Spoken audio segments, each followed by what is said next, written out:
할렐루야. 따라합시다. 하나님, 큰 은혜, 큰 능력, 큰 지혜를 제게 주세요. 옆 사람 축복해 주세요. 하나님의 능력으로 새 힘을 얻으십시오. 아멘. 오늘 비전 공동체의 특징이란 제목으로 함께 말씀 나누겠습니다. 우리 교회가 예수 비전 교회니까 예수 비전 공동체의 특징이냐 그런 의미는 아니고 비전 공동체의 특징입니다. 비전을 가진 지도자와 그 비전을 함께하는 사람들의 공동체, 이것을 비전 공동체라고 그러죠. 어떤 특징이 있느냐? 오늘 본문 중심으로 세 가지 정도 나눠서 생각을 해볼 겁니다. 첫 번째 한번 따라합시다. 비전을 가진 지도자가 있어야 한다. 여러분, 비전과 야망의 차이가 뭐죠? 비전은 위에서부터 주어집니다. 야망은 우리 속에서부터 나옵니다. 비전은 철저하게 하나님과 관련이 되어 있고 야망은 자기 자신과 관련이 되어져 있습니다. 성경에 나오는 사람들은요, 비전의 사람들입니다. 하나님께서 아브라함에게 비전을 주셨어요. 너는 너희 본토 친척 아비의 집을 떠나 내가 너에게 지시하는 땅으로 가라. 너는 복의 근원이 될지라. 내가 네 이름을 창대하게 해주마. 너를 축복하는 자에게 내가 복을 주고 너를 저주하는 자에게 내가 저주할 거다. 여러분, 나이가 많은데 자식 하나 없는 아브라함에게 이름을 창대하게 해준다. 말이 안 돼요. 복의 근원이 되게 해준다. 천하 만민이 너 때문에 복을 받게 해준다. 이건 뭐 되도 않는 말입니다. 하나님께서 그 꿈을 주신 거예요, 아브라함에게. 비전이죠. 하나님께서 40년간 광야에서 양을 치는 모세에게 나타나셨어요. 호렙산 떨기나무 불꽃 가운데서 하나님이 보여준 거죠. 떨기나무에 불이 붙었는데 타서 재만 남아야 되는 이 떨기나무가 멀쩡한 상태로 불만 계속 비추고 있으니까 신기해서 다가간 모세 보고 하나님이 말씀하세요. 네 발에 신을 벗어라. 네가 선 땅은 거룩한 곳이다. 신발 벗어요. 음성이 들립니다. 나는 네 조상의 하나님이니 아브라함의 하나님, 이삭의 하나님, 야곱의 하나님이니라. 내가 애굽에 있는 내 백성의 고통을 분명히 보고 그들의 감독자로 말미암아 부르짖음을 듣고 그 근심을 알고 내가 내려가서 그들을 애굽인의 손에서 건져내고 그들을 그 땅에서 인도하여 아름답고 광대한 땅, 젖과 꿀이 흐르는 땅, 곧 가나안 족속, 헷 족속, 아모리 족속, 브리스 족속, 히위 족속, 여부스 족속의 지방에 데려가려 하노라. 이제 가라. 이스라엘 자손의 부르짖음이 내게 달하고 애굽 사람이 그들을 괴롭히는 학대도 내가 보았으니 이제 내가 너를 바로에게 보내어 너에게 내 백성 이스라엘 자손을 애굽에서 인도하여 내게 하리라. 무능한 모세거든요. 40년간 양 쳤는데 자기 양이 없어요. 출애굽기 3장 1절이죠. 그 장인 이도로의 양을 칠 때에 라고 돼 있어요. 40년간 자기 양 없이 여전히 장인 어른의 양을 치는 무능력자 인간에게 용기도 자신감도 다 잃어버린 맥 빠진 사이다 같은 이 모세에게 하나님이 나타나셔서 비전을 주시는 거예요. 이스라엘 백성들이 애굽이라는 대제국 그 박해 아래서 노예 생활하면서 신음을 하는데 내가 너를 통해서 자유를 주마. 그리고 저 젖과 꿀이 흐르는 땅 가나안 땅에 내가 데려가도록 너를 써주마. 이 어마어마한 말씀이죠. 이 지도자인 모세가 이 비전을 하나님께 받은 겁니다. 여러분, 다윗도 비전을 받았죠. 아버지에게 인정받지 못하는 다윗 아니에요? 형 엘리압에게 무시당하는 다윗 아니에요? 사울 왕에게 무시당하죠. 나중에 골리앗에게도 무시를 당하죠.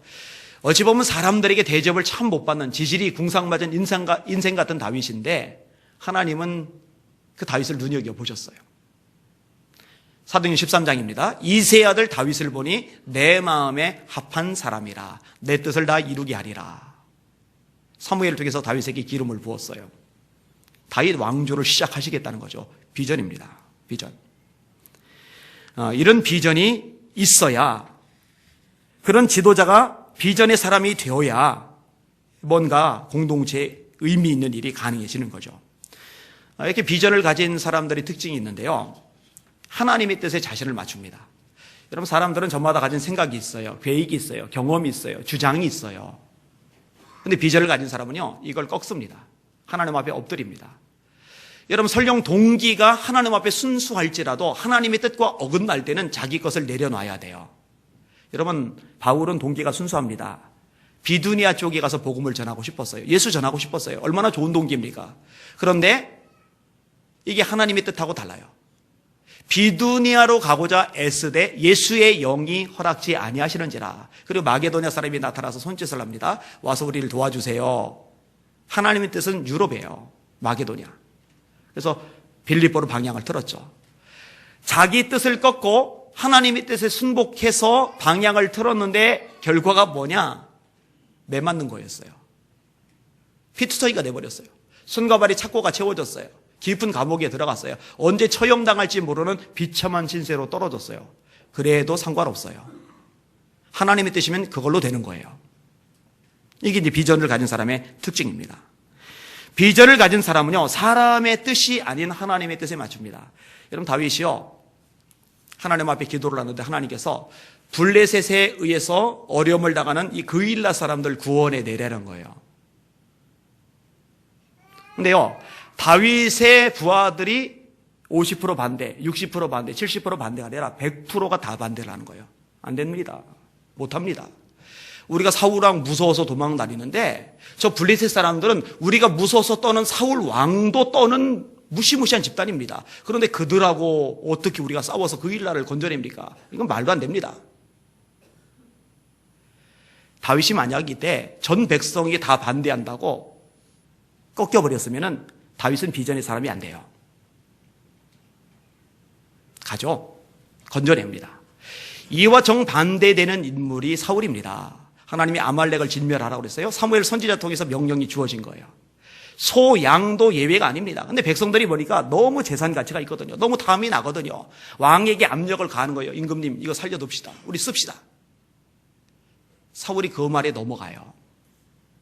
사무엘이 책망하니까 이렇게 말합니다. 백성들이 두려워서 그렇게 했습니다. 하나님이 뭐라고 하세요? 사무엘 통해서 왕이 하나님의 말씀을 버렸기 때문에 하나님도 왕을 버리셨습니다. 당장은 이익이 되는 것 같은데요, 결국 왕도 손해고 백성도 손해였어요. 여러분, 하나님의 뜻에 맞추는 게 당장은 손해 같지만 하나님 앞에서 지도자도 백성도 복받는 비결인 줄 깨달으시길 바랍니다. 이게 비전을 가진 사람의 특징입니다. 이 비전을 가진 사람은요, 원칙이 뚜렷합니다. 상황에 따라서, 이익에 따라서, 형편에 따라서, 자기의 처지에 따라서 변덕 부리면서 왔다 갔다 하질 않아요. 여러분, 변덕 부리고 왔다 갔다 하는 사람이 지도자면은 그거 따라가기 어려워요. 뭘 믿고 따라갑니까? 언제 어떻게 튈지 모르는데. 근데 비전이 뚜렷하면은요, 원칙이 분명해져요. 이 원칙이 분명해지면은요, 일관성이라는 게 있어요. 일관성이라는 게 생기면은요, 이거 뭔가 일하기가 괜찮은 거죠. 이 비전의 지도자는요, 또한 쉽게 낙심하거나 주저앉지 않습니다. 여러분, 사람이 주저앉는 이유는요, 꿈을 잃어버리기 때문에 그래요. 소망을 상실하기 때문에 그래요. 근데 하나님이 주신 비전은요, 환경이 어렵다고 해서 사라지는 게 아닙니다.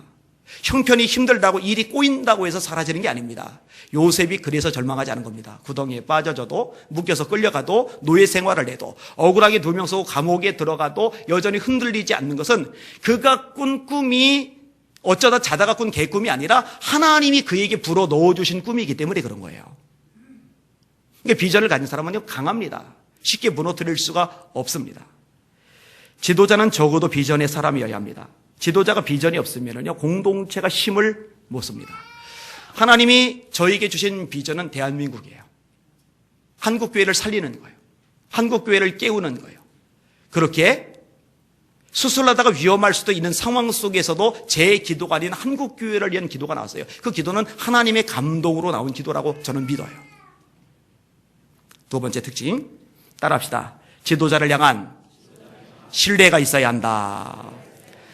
두 가지 측면이 있어요. 하나는 지도자 자체의 측면입니다. 지도자가 신뢰받을 만한 지도자이어야 해요. 그 다음에 또 하나는 사람들의 측면인데 이 사람들이 지도자를 신뢰해 주어야 됩니다. 그리고 이 두 가지가 맞아 떨어질 때 그 공동체가 굉장히 강력한 공동체가 될 수 있어요. 최근에 한 대통령의 연설문을 읽었는데 굉장히 감동이 돼요. 소개를 해드릴게요. 이곳에 오신 정부 대표와 관계자 여러분 모두에게 감사의 인사를 전합니다. 저를 초청해 주신 브라질 국민과 지우마 호제포 대통령에게도 감사드립니다. 그리고 저보다 먼저 여기에 서서 연설한 훌륭한 연사들에게도 감사드립니다. 저는 이 자리에서 몇 가지 의무를 말씀드리고자 합니다. 오후 내내 우리는 지속 가능한 발전과 빈곤을 없애는 문제에 대해 논의해왔습니다. 과연 우리의 본심은 무엇입니까? 현재 잘 살고 있는 여러 나라의 발전과 소비 모델을 흉내내자는 게 아닙니다. 여러분에게 묻습니다.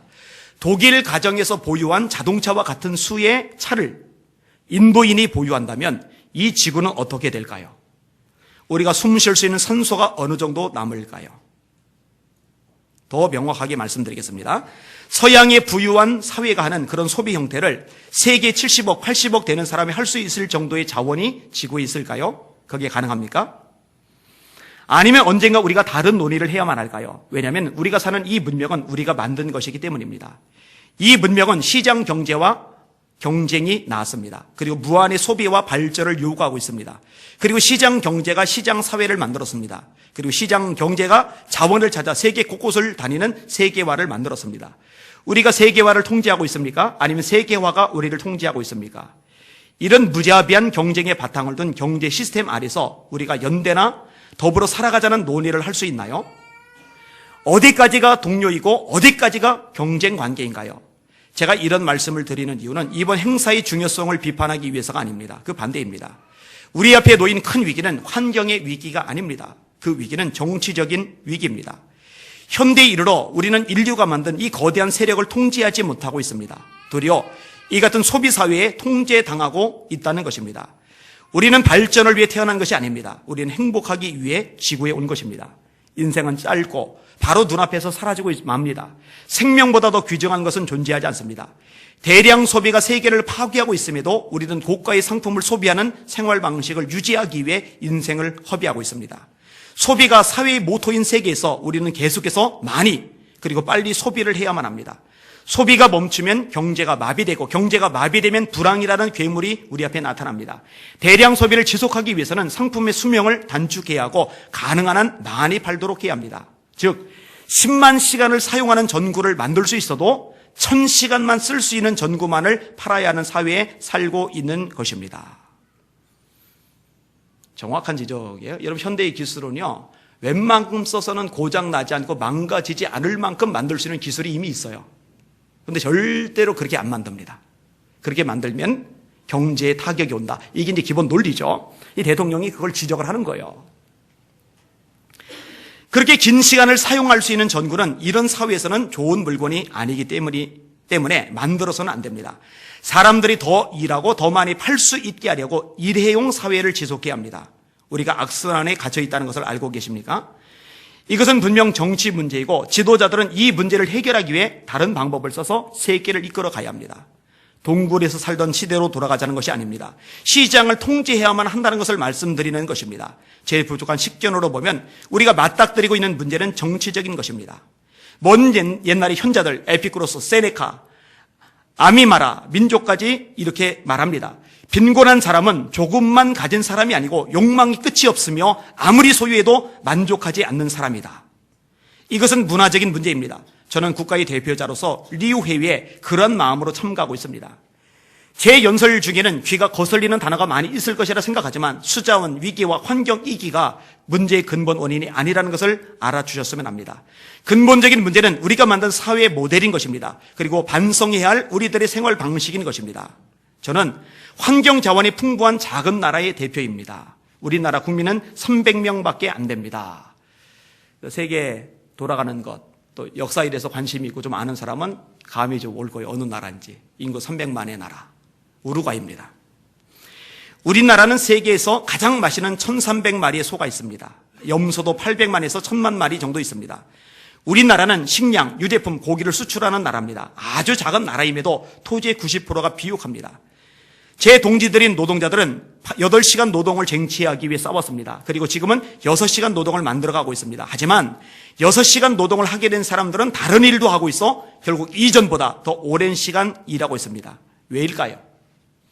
그는 오토바이나 자동차 등의 구매에 들어간 할부금을 갚아야 하기 때문입니다. 그가 그 돈을 다 갚고 나면 자신이 저처럼 류마티스 관절염을 앓는 노인이 되어 있고 자신의 인생이 이미 끝나간다는 것을 깨달을 것입니다. 어느 날 아내가 저보고 그래요. 한국 남자들 참 불쌍하다고. 뭔 소린가 했더니 집 한 채 사고 그 집 할부금 갚느라고 그 융자금 갚느라고 죽어라고 일해서 늙고 나면은, 그리고 그 집값 갚고 나면은 이제는 이제 일할 수 없는 때가 되니까 결국 집 한 채를 위해서 인생 산 거 아니냐고. 참 안 됐다고. 그런 얘기를 해요. 이 대통령 얘기도 비슷한 얘기예요. 오토바이나 자동차 구매 할부금 열심히 갚았어요. 소비를 위해서. 그러고 보면 이제 늙어 있는 거죠. 병든 노인이 돼 있는 거죠.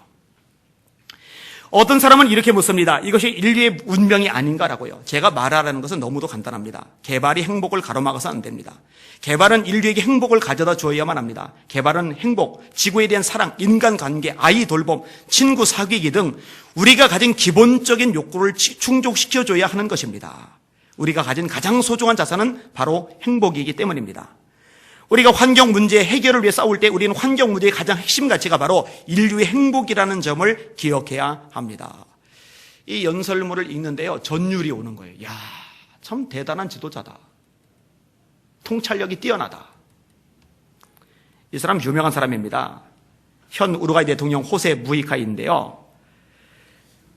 1935년에 출생을 했고요. 우여곡절을 많이 겪었어요. 6번 총에 맞았고 14년간 감옥 생활을 했고 그러면서 대통령이 된 겁니다.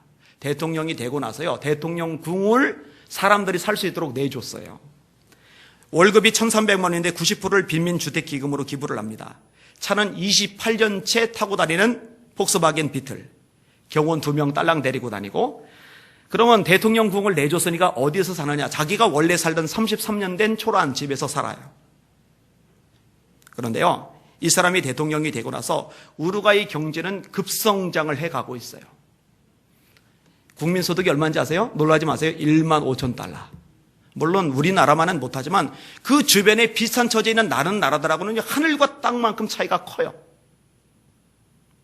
멋있는 지도자예요. 멋있는 지도자.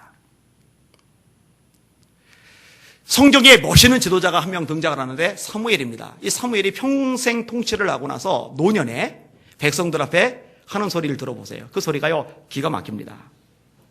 내가 여기 있나니 여호와 앞과 그 기름 부음을 받은 자 앞에서 내게 대하여 증거하라. 내가 네 소를 취하였느냐, 네 나귀를 취하였느냐, 누구를 속였느냐, 누구를 압제하였느냐, 내 눈을 흐리게 하는 뇌물을 네 손에서 취하였느냐. 그리하였으면 내가 그것을 너희에게 갚으리라. 백성들이 이구동성으로 말합니다. 당신이 우리를 속이지 아니하였고 압제하지 아니하였고 네 손에서 아무것도 취한 것이 없나이다. 최고 권력자도 수십 년간 통치를 했는데 나귀 새끼 한 마리, 소 한 마리 가로챈 게 없어요. 깨끗해요. 얼마나 기가 막힌 지도자입니까?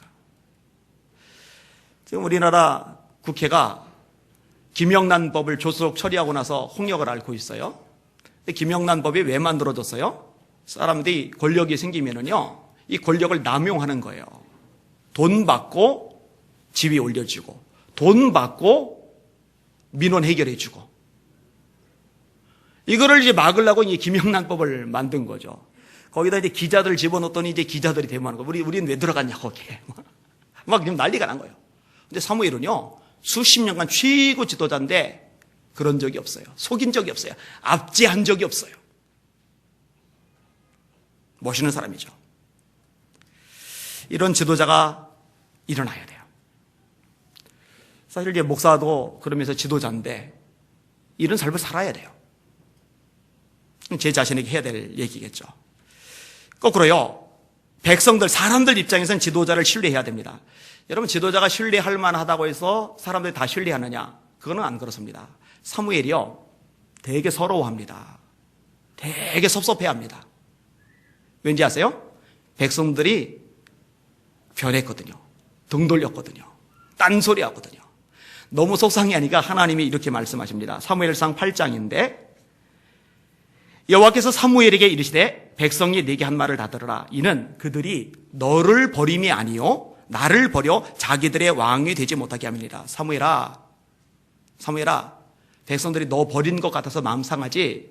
그런데 사실은 너를 버린 게 아니라 나를 버린 거야. 그게 하나님의 말씀이었어요. 우리 교회로 좀 돌아와서 이 부분을 좀 다룰 필요가 있다고 생각이 들었어요. 일단 제가 신뢰받는 지도자가 되는 것은 제 몫입니다. 그건 이제 제가 하나님 앞에 씨름할 거예요. 여기는 여러분들 입장에서 여러분들은 저를 어떻게 생각을 하시는지요? 신뢰를 하시는지요? 말씀을 준비하다 이 부분을 확실하게 좀 다룰 필요가 있겠다는 생각이 들었어요. 이번 주간에 한소리 권사님 막내딸이 결혼식을 했어요. 결혼식 전에 그 사위감하고 그 딸하고 한 권사님하고 저하고 아내하고 이제 식사를 했어요. 근데 이제 남미 사람이잖아요, 남편이. 스페인어를 잘해요. 영어를 잘해요. 근데 한국어는 못해요. 저랑 마주 앉았어요. 저는 영어를 잘 안 씁니다. 왜냐면 발음이 나빠서 자신은 없어해요. 그런데 영어를 안 쓰면 대화가 안 되는 상황이 됐잖아요. 그래서 한원 수 없이 이제 영어로 주고받고 했어요. 대화를 해요. 할 줄은 알아요. 근데 이제 발음이 나쁘니까 자신이 없어서 그냥 입 다물고 있는 거죠. 근데 이제 한순희 권사님이 자랑을 그렇게 막 해줘요, 옆에서. 뭔 자랑이냐? 여기저기 말씀을 전하는데 일정을 다 잡지 못할 만큼 그렇게 초청이 많이 들어온다고. 사실은 지금 제대로 일정을 안 잡은 게 6개월 되었어요. 이제 조금씩 더 줄어갈 겁니다. 근데 그거 다 잡았으면 아마 지금 더 대책이 없었겠죠. 근데 그런 얘기를 옆에서 들으면서 이분은 정말로 이 부분을 자랑스럽게 생각하시는구나 라고 생각이 들었어요. 성낙 권사님이 지금 중보기도팀 팀장입니다. 제가 나가면은 그 시간에 저녁마다 와서 기도를 해요. 교회 못 올 땐 집에서라도 기도를 해요. 제가 굉장히 고맙게 생각해요. 그게 굉장히 도움이 되기 때문입니다. 여러분이 하나님 앞에 기도를 해보세요. 여러분이 담임 목사인 안희한 목사가 여기저기 가서 말씀을 전하는데 이 말씀을 전하는 것이 하나님이 뜻하시는 것인지 아니면 제 욕심 때문에 나가서 전하는 것인지. 그래서 기도하다가 하나님의 감동이 하나님의 뜻이라는 확신이 들면은 전폭적으로 신뢰하고 지지를 해주세요. 그리고 마음속에 감동이 하나님의 뜻과 상관없다고 생각하면 결사적으로 말려주세요. 답은 간단합니다. 조금 더 얘기할 부분이 있더라고요. 사람들이 오해를 하는 것 중에 제가 떼돈 버는 줄 알아요. 집에 나가서. 이 얘기를 옆에 있는 하우영 목사님한테 얘기했더니 하우영 목사님이 공감을 오히려 해주더라고요. 그렇게 오해할 수 있다. 그렇게 오해할 수 있다. 여러분 제가 많이 다니는 집회는요. 장년 집회가 아니라 청소년 집회, 청년들 집회입니다. 저는 이 부분에서 굉장히 자부심을 가지고 있어요. 왜냐하면 그들이 우리 한국교회, 우리 대한민국의 미래거든요. 어제 공주 갔다 왔어요. 아내가 5시간 운전을 해줬어요. 입이 다 얼었어요. 근데 그 덕분에 저는 좀 더 힘차게 이제 설교를 할 수가 있어요. 강사비 얼마 받았을까요? 200만 원? 한 150만 원? 한 100만 원? 20만 원? 5만 원 준 데도 있어요. 그리고요, 강사비 전혀 없이 다니는 거 수두룩합니다. 흰돌산 기돈 몇천 명 놓고 설교도 강사비 안 받아요. 광주 갈멜산 기돈, 양수리 수양관, 광림 수양관, 여러 단체들 가서 설교하는 거 강사비 없어요. 그게 다냐? 아니요. 제가 돈을 내가면서 하는 집회들도 꽤 돼요. 성미준. 사실 거기 참가하는 목사님, 다른 목사님은 교회에서 다 지원을 해줘요. 원래 교회 지원을 해요, 원래 그런 걸. 왜냐면 사람을 세우는 거니까. 근데 우리는 부채 때문에 교회에서 지원할 여건이 안 돼요. 제가 다 넣어요. 아셔요? 아내하고 얘기하는 중에 뭐 하나님이 다 아신다. 하나님이 인정하시면 되는 거지. 근데 이제 소통의 측면에서 설명이 때로는 필요한 부분이 있겠구나라는 생각이 들었어요. 이번에 또 연락이 왔어요. 서울신대 학생들 대상으로 이제 강의를 해야 돼요. 그런데 한 학기당 100만 원씩 내야 돼요. 근데 한 학기당 100만 원씩 낼 돈이 저한테 없어요. 다 딴 분들은 교회에서 나와요. 저는 그럴 돈이 없어요. 그래서 저 빠질게요. 그랬더니 빠지면 안 돼. 꼭 해야 된대요. 그래서 저는 1년에 100만 원. 근데 1년에 100만 원 일시불로 낼 돈 없어요. 그래서 저는 10만 원씩 끊어서 할부로 내기로 했어요. 그리고 가서 제가 강의를 해요. 차라리 이런 비용을 여러분이 저한테 대주세요. 그럼 도움이 될 겁니다. 외부에서 강사들이 와요. 우리 교회에서 좀 잘 대접하면 돼요. 사실 목사님들 오셨을 때 교회에서 잘 대접하는 건 우리 교회 복입니다. 최선 다하는 게 좋아요. 그 절대 나쁜 거 아니에요. 근데 저희는 이제 선교부에서 20만 원이 나와요. 근데 제가 이제 마음에 계속 걸리는 거예요. 이건 너무 초라하다. 그래서 올 1월부터 제가 쓴 방법이 뭔지 아세요? 그 20만 원에다가 제가 개인 돈 10만 원 껴서 30만 원 드려요. 이번 3월 달만 안송 선교사님 친척이니까 거기만 그냥 20만 원 줬어요. 교단 신분이나 이런 데서 협조 구하면은 의당해줘야 돼요. 이게 이제 같은 교단 안에 있는 거니까. 그래서 성결신문에 광고가 들어갔어요. 그래서 저는 20만 원인 줄 알고 재정부에서 20만 원 청구해서 주려고 이제 준비를 하고 있어요. 근데 영수증이 날라왔는데 50만 원이 50만 원. 어떻게 했을까요? 이런 얘기 전 잘 못해요. 힘들어요. 해도 아주 힘들게 얘기해요. 결국 이거 얘기 못하고 30만 원 제가 그냥 메꿨어요. 하용조 목사님이 문화사역을 참 잘하시죠. 이분이 책을 발간해내는 것, 잡지를 발간해내는 것 때문에 한국교회가 굉장히 덕을 많이 봤어요. 근데 저는 좀 더 크게 생각해요. 기독교만이 아니라 일반 세계 속에. 그래서 시인말 같은 잡지도 시작을 하는 거예요. 이거 잡지 시작할 때 돈이 있어요? 없죠. 결국 제가 메꿔야 돼요. 근데 하나님이 기적적으로 여사셔서 이번 2호부터는요, 훨씬 퀄리티가 높은 반면에 반응이 좋으면서 협력하는 사람들이 생기워지면서 이게 자리매김을 해버렸어요. 그저께 기독교 성결신문 편집국장 찾아서 얘기하는데 그분이 놀라는 거예요. 어떻게 2호 만에 이렇게 잡지가 성장할 수 있느냐. 알라딘 잡지 순위 3위입니다, 지금. 그럼 부를 거예요. 안 하면 되잖아요, 그런 거. 그런데 하나님께서 제게 감동을 주시면 저는 그건 합니다. 제가 손해봐도 제가 힘들어도 합니다. 제가 재미난 얘기 들었는데 제가 빚이 좀 있잖아요, 이게. 집회에 다녀서 빚을 갚는다고. 하나님이 증인이십니다. 빚 한 푼도 못 갚았어요. 갚을 수 없어요. 뭘 갚습니까? 그리고 그 빚이요, 90%는 우리 교인들, 우리 성도들 어려울 때 그거 빌려서 제가 메꿔주고 뒤집어 쓴 것들이고, 10%는 우리 교회 부교육자들 어려울 때 제가 빌려서 해주고 제가 뒤집어 쓴 겁니다. 다. 서로 엄청난 액수가 들어와서 그 빚을 갚는다 하더라도, 아, 우리 목사님 참 잘하고 계시네. 저기 힘들면 안 되지. 이렇게 박수를 쳐줘야 될 일이라고 저는 생각을 해요. 근데 그렇게 안 해요. 이번에도 100만 원 건축 헌금했고, 지난번에도 이제 100만 원 건축 헌금했는데, 지난번에도 하려니 할 게 없어요. 돈이 없어요. 어떻게 했는지 아세요? 저희 어머니가 제 의수 이제 망가져 가니까 의수하라고 의수할 돈을 주셨어요. 그거 건축 헌금 한 거예요. 그리고 이거 망가진 거 그냥 낡았지만 힘들게 쓰려고 몇 년 조심해서 쓰려고 그렇게 했던 거예요. 근데 우리 성도 중에 한 분이 그걸 해줬어요. 제가 그거 받고서 그날 울었어요. 눈물이 줄줄줄 나더라고요. 또 다른 한 자매가 보탬을 줘가지고 그걸로 또 급한 거 메꾸기도 했고. 단순합니다. 사실은 간단합니다. 신뢰의 문제입니다. 신뢰. 사랑하는 여러분들, 이런 차원이 아니라 앞으로 정말 더 심각하고 더 문제될 것 같은 것이 보이더라도 저를 한번 믿어주세요. 저를 한번 신뢰해 주세요.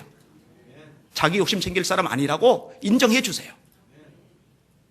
근데 그게 굉장히 큰 힘으로 작용을 하게 될 겁니다. 여러분, 제가요, 제 자신이 목적이었으면요, 제가 아플 때 당회 열고서 제 후임자 미리 결정 안 해놨을 겁니다. 심우성 목사님. 제가 몸이 시름시름 앓더라도 그냥 담임직 차지하고 있으면은 적어도 생활비는 나올 거예요. 그런데 6개월 내로 회복이 안 되면 사임할 것을 결정해 놓고 있었어요. 왜냐면 저한테는 저보다 이 교회가 더 중요하거든요. 저한테는 저희 가족보다 이 교회가 더 중요하거든요. 이거는 제가 자신 있게 말할 수 있어요. 연약하고 한계 많고 실수하고 또 부족한 점들이 많이 보일 수 있지만 제 중심이 정말 이 교회를 향하고 있다는 것, 이것만큼은 하나님이 제 증인이 되십니다. 근데 문제는 이런 것들이 아무리 있어도 신뢰가 이루어지지 않으면 힘을 받지 못한다는 거예요. 힘이 빠질 수밖에 없다는 거예요. 자, 마지막 세 번째 부분 다루도록 하겠습니다. 따라합시다. 인내의 과정으로 승리해야 한다.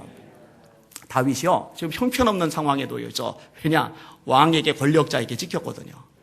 그래서 도망자가 된 거예요. 아버지도 부모, 형제들도 지금 정상적으로 자기가 살던 집에서 살 수 없는 처지가 돼버렸어요. 얼마나 비참합니까? 이런 다윗, 그래서 동굴 속에, 아둘람 동굴 속에 숨어있는 다윗에게 사람들이 달라붙기 시작하는데 그 사람들을 보세요. 1절과 2절 다시 읽을게요. 1절과 2절 시작. 그러므로 다윗이 그곳을 떠나 아둘람 굴로 도망하며 그의 형제와 아버지의 온 집이 듣고 그리로 내려가서 그에게 이르렀고 환난당한 모든 자와 빚진 모든 자와 마음이 원통한 자가 다 그에게로 모였고 그는 그들의 우두머리가 되었는데 그와 함께 한 자가 400명 가량이었더라. 아멘. 환난당한 모든 자. 여러분, 환난은 힘 있는 사람이 나갑니까? 힘 없는 사람이 나갑니까? 살기 좋은 사람이 당합니까? 살기 힘든 사람이 당합니까? 그러니까 다윗 주변에 환난당한 모든 사람들이 모여들었어요. 그 다음에 빚진 모든 자. 이런 빚을 웬만한 사람 다 가지고 있어요. 우리나라 가계 부채가 상당합니다. 그런데 빚이 있어도 자기 집에 자기 마을에 살아요. 도저히 자기 집에 도저히 자기 마을에 살 수 없을 만큼 빚이 심한 사람들, 그들이 도망자가 되는 거죠. 다윗 주변에 그런 사람들이 바글바글 몰린 거예요. 그 다음에 원통한 자. 여러분, 원통한 일이 많은 사람은요, 특징이 그 원통한 일에 매여서 창조적인 일에 힘을 쓰기가 참 어려워요. 다윗 주변에 환난당한 모든 자, 빚진 모든 자, 원통한 자들이 모였어요. 왕국을 이루려면, 위대한 왕조를 세우려면, 뻔듯한 나라를 만들려면 권력이 있는 사람이 오든지, 돈이 있는 사람이 오든지, 머리 똑똑한 사람이 오든지, 아니면 싸움이라도 잘할 용사들이 모여야 되는데 웬 쓰레기 같은 인생들만 다 모아놓은 쓰레기 집합소가 돼버렸어요. 폐기물 집합소가 돼버렸어요. 근데 여러분 기억하세요. 하나님은요, 그런 것에 제약을 받지 않으십니다. 할렐루야! 우리의 한계, 우리의 부족, 우리의 연약함, 우리의 모자람, 이런 것들 따위에 영향받지 않는 전능의 하나님인 줄 믿으시길 바랍니다. 할렐루야! 이걸 믿으셔야 돼요. 제가 좋아하는 말씀이 고린도전서 1장에 있어요. 하나님은 약한 자를 들어 강한 자를 이기게 하신대요. 믿으시면 아멘. 하나님은요, 미련한 자를 들어서 지혜로운 자를 부끄럽게 하신대요. 믿으시면 아멘. 하나님은 세상에 천한 사람과 없는 사람을 들어서 있는 사람, 권력자를 폐하신대요. 믿으시면 아멘. 아멘. 이런 하나님이시잖아요. 다윗도 꼴이 참 형편없고 몰려든 인생들 수준도 참 밑바닥인데 하나님이 그들을 쓰세요. 대신 참고 견디는 인내 과정이 필요한 거죠. 다윗이 그들을 보면서, 그들이 다윗을 보면서, 다윗 하나님이 빚 좀 주셨다는데 왜 저렇게 사시나? 다윗, 하나님이 꿈을 주셨는데 왜 내 주변에는 저런 인간들밖에 없나? 아둘람 동굴 속에서 참 깝깝하잖아요. 노숙자, 서울역의 노숙자도 다윗 일행보단 나아요. 서울역 노숙자들은 잘 닦인 대리석 위에서라도 자죠. 천연 동굴이 반듯합니까? 울퉁불퉁하죠. 거기 수돗물 나와요. 침대 있어요. 음식을 어떻게 해 먹었을까? 말씀 묵상할 때마다 늘 제일 궁금한 거는 똥오줌 도대체 어떻게 처리했을까? 어디서 볼일을 보고 어떻게 그거 치웠을까? 생각해봐요. 400명이 거대한 천연 동굴 안에서 어떻게 그거 해결했겠어요? 꼴참, 신세참, 인생참 깝깝하다. 깝깝하다. 그들 중에 아픈 사람이 있을 때 그거 어떻게 또 했을까? 아프면 병원 가야 되는데, 의원 불러야 되는데 그냥 시름시름 앓기만 할 수밖에 없죠. 그런데요, 결국 인내로 위대한 다윗 왕국을 이룹니다. 하나님이 그들을 쓰셔요. 사랑하는 예수 비전계 성도 여러분, 우리 예수 비전계가 여기까지 오른 동안 잘 참아주셔서 감사합니다. 여러분들을 주님의 이름으로 축복합니다. 개척 초창기에 오신 분들도 있어요. 건축 전에 오신 분들도 있어요. 건축 과정 중에 오신 분도 있어요. 건축 이후에 오신 분들도 있어요. 다 상관없어요. 여러분은 한 사람 빠시 전부 다 우리 예수 비전교회 공동체의 한 가족들입니다. 그리고 예전에 비해서 너무 좋아졌지만, 너무 형편이 나아졌지만 뭐 비교가 안 되죠. 그럼에도 불구하고 지금도 어려움은 있어요. 힘든 것도 있어요. 마음 상하는 것도 있을 수 있어요. 서로 부대끼는 것도 있을 수 있어요. 그런데 인내해 가는 거예요. 견뎌가는 거예요. 왜? 비전이 있으니까. 이 비전을 향해서 싸우고 달리고 전진하는 거예요. 그렇게 되실 수 있기를 주님의 이름으로 축원합니다. 말씀을 정리해 볼까요? 제가 3가지 오늘 말씀을 드렸어요. 첫째, 뭐였습니까? 비전 있는 지도자가 있어야 된다. 이 비전 있는 공동체가 되기 위한 첫 번째 방법입니다. 여러분, 우리나라 비전의 지도자들이 많이 일어나도 기도해 주세요. 대통령이 비전의 지도자가 되어야 돼요. 국회의원들이 비전의 지도자가 되어야 돼요. 여러분, 기독교인 국회의원이 40%랍니다. 전체 국회의원에. 엄청난 수죠? 그런데 배지에 목을 거는 국회의원이 아니라 하나님이 주신 비전에 목을 거는 국회의원이 되어야 돼요. 공천해 주는 공천권자, 당권 가진 사람에게 목을 매는 국회의원이 아니라 하나님이 주신 하나님의 말씀, 하나님의 뜻에 인생을 거는 그런 지도자가 되어야 돼요. 윌버포스처럼. 우리나라 영국이 왜 하나님이 싫어하시는 노예 매매를 하나? 이거 폐지해야 돼. 하나님 주신 비전이잖아요. 협박받아요. 살해 위협을 당해요. 정치적인 압력이 너무나 거세요. 그런데 꼼짝 안 하고 평생 싸워서 영국 의회에서 노예 해방을 이뤄내잖아요. 이런 국회의원. 여러분, 이 땅의 목회자들이, 목사님들은 다 지도자들이잖아요. 목사님들이 비전의 목회자들에도 기도 많이 해주시길 바랍니다. 자신의 배가 아니라, 자신의 야망이 아니라, 자신의 계획이 아니라 하나님의 뜻, 하나님의 비전을 위해서 달려야죠. 하나님의 비전이 아닌 인간 야망으로 목회하는 목사님이 있는 그 교회의 성도들은 불쌍한 거예요. 두 번째 뭐였어요? 따라합시다. 지도자를 신뢰해줘야 한다. 저를 신뢰해 주시길 주님의 이름으로 부탁을 드립니다. 모세가요, 대단한 지도자잖아요. 엄청난 지도자잖아요. 오늘날 하나님 앞에 어떻게 기도해요? 하나님 저 죽여주세요. 지금 즉시, 지금 당장 저를 죽여주세요. 제가 지금 이제 면역이 됐습니다만 처음에 그 구절을 읽을 때 충격을 받았잖아요. 아니, 모세가 어떻게 이런 기도를 하지? 위대한 하나님이 어떻게 이런 기도를 하지? 왜 그러냐? 백성들이 신뢰를 안 하니까. 자꾸 등 돌리니까. 딴짓하니까. 모세도 낙심이 돼버린 거예요. 저 지금 즉시 당장 죽여서 더 이상 이 곤고를 보지 않게 해 주십시오. 여러분이 신뢰해 주는 것만큼 저는 용기를 낼 겁니다. 에너지가 솟아나기 시작할 겁니다. 신뢰가 없다는 것을 느끼는 순간 마치 구멍 뚫린 풍선처럼 저는 죽정이로 주저앉아 버리고 말 겁니다. 신뢰가 필요해요. 반드시. 세 번째로, 저와 여러분이 모두 다 인내의 과정을 승리하셔야 합니다.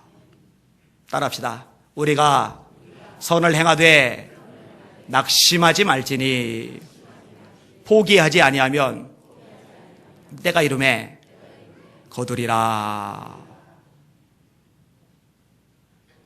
제가 좋아하는 구절 하나만 인용하고 정리할게요. 시편 126편인데 눈물을 흘리며 씨를 뿌리는 자는 기쁨으로 단을 거두리로다. 울며 씨를 뿌리러 나가는 자는 정녕 기쁨으로 그 단을 가지고 돌아오리로다.